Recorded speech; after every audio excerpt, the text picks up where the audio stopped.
बिस्मिल्लाहिर्रहमानिर्रहीम। अस्सलाम वालेकुम दोस्तों, उम्मीद है आप सब खैरियत से होंगे। अल्लाह आप सबको ऐसे ही खुश रखे। मैं आपके साथ शेयर करना चाहती हूँ वो ये है कि मैंने अपने लिए मुस्लिम नाम आयशा जिब्रील चुना है। आयशा के मायने नया जीवन है और इस्लाम में मेरा नया जीवन है। जिब्रील अल्लाह के फरिश्ते हैं जो अल्लाह का पैगाम लाते थे। अल्लाह ने मेरे दिल में इस्लाम के रूप में शांति और सुकून का मैसेज उतारा और मुझे सच्चा और सीधा रास्ता दिखाया। इस्लाम अपनाने के बाद तो मेरी वार्डरोब भी बदल गई है, जो मेरे लिए बेहद मुश्किल काम था, क्योंकि मुझे फैशन और कपड़ों से बेहद लगाव रहा है। मैं अपने शरीर पर बेहद फख्र महसूस करती थी और इस तरह के कपड़े पहना करती थी ताकि हर एक शख्स मेरी तरफ आकर्षित रहे। अब मैंने इस्लामी पर्दा हिजाब पहनना शुरू कर दिया है। अब मैं ढीले ढाले कपड़े ही पहनती हूँ। रोमन कैथोलिक परिवार, स्कूल और यूनिवर्सिटी में मेरी परवरिश और शिक्षा दीक्षा हुई। धर्म में शुरू से ही मेरी दिलचस्पी रही है और मैं अक्सर कैथोलिक मत के धर्म गुरुओं से सवाल करती रहती थी। लेकिन जब मैंने ईसाईयत में ट्रिनिटी यानी तीन खुदा पर सवाल खड़ा किया तो मुझे स्कूल की नन हर बार यही जवाब देती थी कि इस मामले में सवाल करके तुम पाप कर रही हो और तुम्हें बिना कोई सवाल किए अपनी आस्था बनाए रखनी चाहिए। मैं इस तरह के सवाल करने से डरने लगी और इसी के चलते मैं इसी आस्था और विश्वास के बीच बड़ी हुई। सन 2001 में इस्लाम से मेरा पहली बार सामना हुआ जब मैंने एक मुस्लिम मालिक की कैनेडियन कंपनी में काम करना शुरू किया। यहाँ इस्लाम से मेरा पहला परिचय हुआ, लेकिन मैं युवा थी और काम और करियर के प्रति पूरी तरह समर्पित थी। इस वजह से मैं धर्म से जुड़े सवालों को नज़रअंदाज करते हुए अपना पूरा ध्यान अपने करियर को बनाने में देने लगी। परिवार में मेरी 61 वर्षीय माँ और 93 वर्षीय दादी थी। मेरा परिवार कोलंबिया से यहाँ आकर बसा था। मैं इस परिवार की जिम्मेदारी निभाने में जुट गई। इन दोनों महिलाओं ने मुझे ईश्वर के प्रति प्यार और सम्मान करना सिखाया। इस्लाम की ओर मेरी यात्रा इन महिलाओं की इस शिक्षा के साथ शुरू हुई कि मैं बिना ईश्वर पर यकीन किए कुछ नहीं कर सकती। उन्होंने मुझे ईश्वर का सम्मान करने की शिक्षा दी। मेरी 2003 में शादी हुई। बदकिस्मती से इस शादी ने मुझे घरेलू हिंसा का शिकार बना दिया, लेकिन मेरे इस दुखद वक्त के बीच मुझे एक प्यारा सा बेटा हुआ जो अभी 8 साल का है। मेरा पति ईश्वर पर यकीन नहीं रखता था और अपनी ख्वाहिशों के मुताबिक अपनी ज़िंदगी गुजारता था।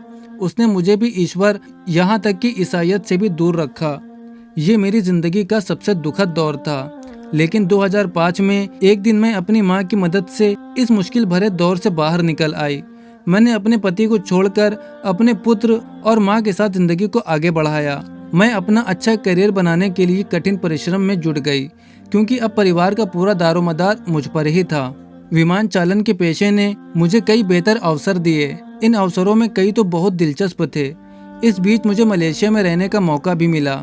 मलेशिया एक ऐसा देश है जहाँ 3 धर्मों का प्रभाव देखने को मिलता है, मुख्य रूप से इस्लाम, हिंदू धर्म, बौद्ध धर्म।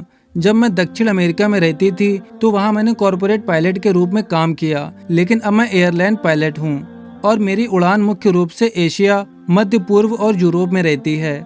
दुर्भाग्य से अपने स्टाफ में अकेली महिला पायलट होने की वजह से जहाँ कहीं भी मैं जाती हूँ ज़्यादातर समय अकेले ही गुजारना होता है। मेरे ज़्यादातर पुरुष सहकर्मी अपना बचा हुआ वक्त नाइट क्लब और बार में गुजारते हैं, जबकि मुझे तो कुछ अलग हटकर चीज़ की तलाश थी जो मुझे नाइट क्लब और बार में नज़र नहीं आती थी। इस वजह से मैं अपना बचा समय अपनी यूनिवर्सिटी की पढ़ाई को देने लगी और ऑनलाइन पढ़ाई करने लगी। लेकिन ईश्वर के लिए मेरे पास कोई समय नहीं था, सिवाय सुबह शाम थोड़ी बहुत प्रार्थना करने के। चर्च जाने के लिए भी मेरे पास समय नहीं था। अपना बेहतर करियर बनाने की धुन में एक कामकाजी महिला के रूप में आगे बढ़ रही थी, लेकिन कभी कभी सोचती मौत के बाद की मेरी जिंदगी का क्या होगा। पोशाक अधिक शालीन और मर्यादित महसूस हुई। जब मैंने मध्य पूर्व का सफ़र किया तो वहाँ कुछ अलग एहसास मुझे हुआ। वहाँ पहने जाने वाली पोशाक मुझे अपनी पहने जाने वाली पोशाक से अधिक शालीन और मर्यादित महसूस हुई। उनका इकट्ठे होकर दिन में 5 बार नमाज अदा करना, इस माहौल में मैं अपनी पोशाक टाइट जीन्स पैंट और टॉप में शर्मिंदगी महसूस करती थी। मैं सोचती खुद में ऐसा बदलाव किस तरह लाया जा सकता है। एक दिन बहरीन में फ्लाइट उड़ाने से पहले बचे समय में मैंने इंटरनेट से कुरान डाउनलोड की और रोज़ सुबह नाश्ते से पहले प्रार्थना करने लगी। दरअसल मुझे अपने अंदर खोखलापन महसूस होता था, खालीपन सा लगता था। मुझे लगता था मेरी जिंदगी उठो, काम पर जाओ, खाओ पियो और फिर सो जाओ तक ही सिमट कर रह गई थी। यही मेरी जिंदगी बनकर रह गया था।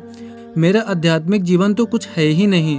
यहाँ तक कि जब मैं अपने घर लौटी तो अपने मासूम बच्चे को भी वो आध्यात्मिक जीवन उपलब्ध नहीं करा पा रही थी जिसके बारे में मैंने सोचा था। पहले शुरू में ईश्वर की तलाश के दौरान मैं कैथोलिक चर्च से बैप्टिस्ट चर्च गई, कभी कभी वहाँ गई, लेकिन नौकरी की व्यवस्था के चलते और ईमानदारी से कहूँ तो वहाँ से मेरा जुड़ाव बन ही नहीं पाया। मुझे वहाँ खालीपन सा एहसास होता था और मैं वहाँ से पूरी तरह जुड़ भी नहीं पाई थी।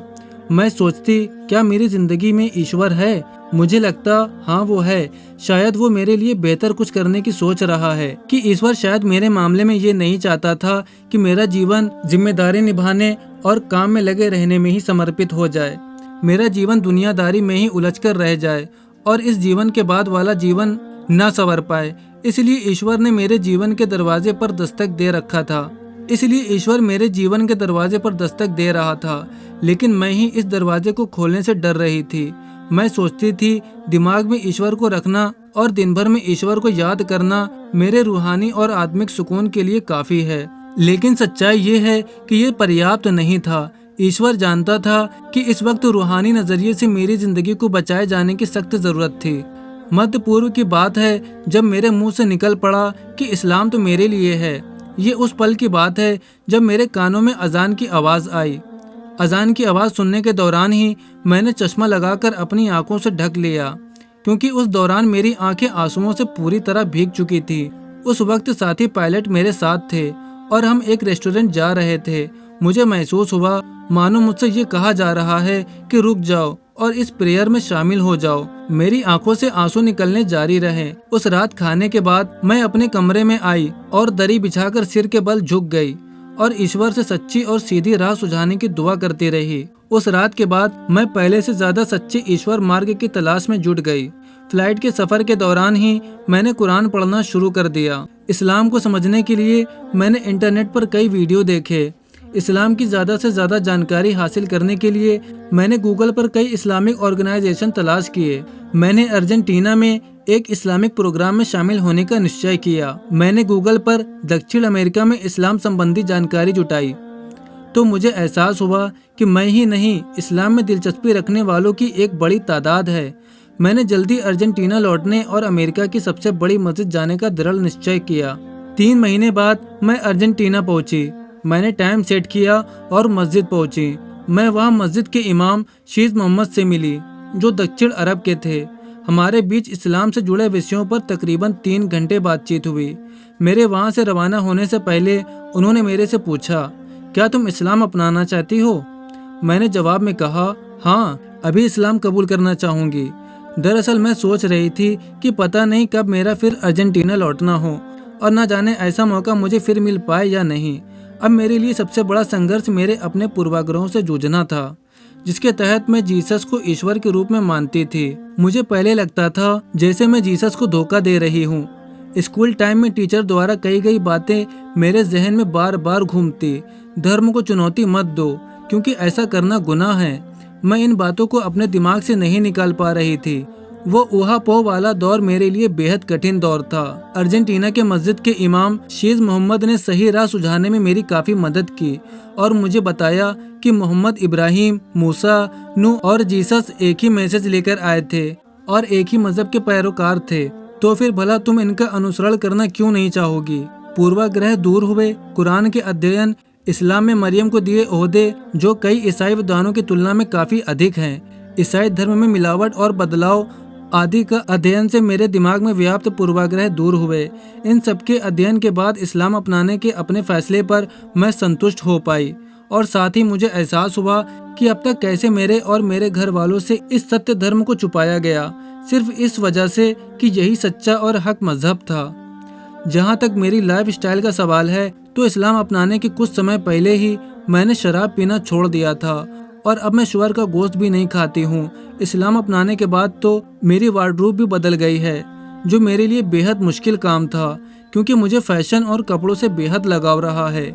मैं अपने शरीर पर बेहद फक्र महसूस करती थी और इस तरह के परिधान पहना करती थी ताकि हर एक शख्स मेरी तरफ आकर्षित रहे। अब मैंने इस्लामी पर्दा हिजाब पहनना शुरू कर दिया है। अब मैं ढीले ढाले कपड़े ही पहनती हूँ। जहाँ पर मैं नौकरी करती हूँ वहाँ ज़रूर मुझे कुछ परेशानियों का सामना करना पड़ रहा है। दरअसल मेरे सहकर्मी इस्लाम के मामले में पूर्वाग्रह से ग्रसित हैं। मेरी माँ ईसाई हैं, लेकिन वे इस्लाम अपनाने के बाद मुझ में आए सकारात्मक बदलाव को लेकर बेहद खुश हैं। अब तो वो भी रोज़ इस्लाम के बारे में ज़्यादा से ज़्यादा सीख रही हैं। मेरी माँ को मेरे मुस्लिम होने पर फख्र है। मेरा 8 साल का बेटा भी अपनी इच्छा से इस्लाम अपना चुका है। न्यू मुस्लिम के रूप में मेरा सपना इस्लामिक साइंस का अध्ययन करना और उन परिवारों की मदद करना है जो इस्लाम अपनाने की चाहत के चलते जद्दोजहद कर रहे हैं। मैं इस्लाम की तरफ आने वाले बच्चों की तरफ ज़्यादा ध्यान देना चाहती हूँ, क्योंकि मेरा मानना है कि नया धर्म अपनाने वाले उन माता पिताओं को ज़्यादा परेशानी का सामना करना पड़ता है जिनके बच्चे किशोर होते हैं। दरअसल ये किशोर बेटे बेटी इस मामले को सही तरीके से समझ नहीं पाते हैं और भ्रमित हो जाते हैं। इसी वजह से मैं भविष्य में ऐसे बच्चों पर काम करना चाहती हूँ जिनके माता पिता इस्लाम कबूल कर चुके हैं। एक मुस्लिम पायलट होने के नाते मैं दुनिया को दिखाना चाहती हूँ कि इस्लाम गुलामी और उत्पीड़न का मजहब नहीं है, जैसा कि कई लोग सोचते हैं, और ना ही इस्लाम महिलाओं के करियर बनाने में बाधक है।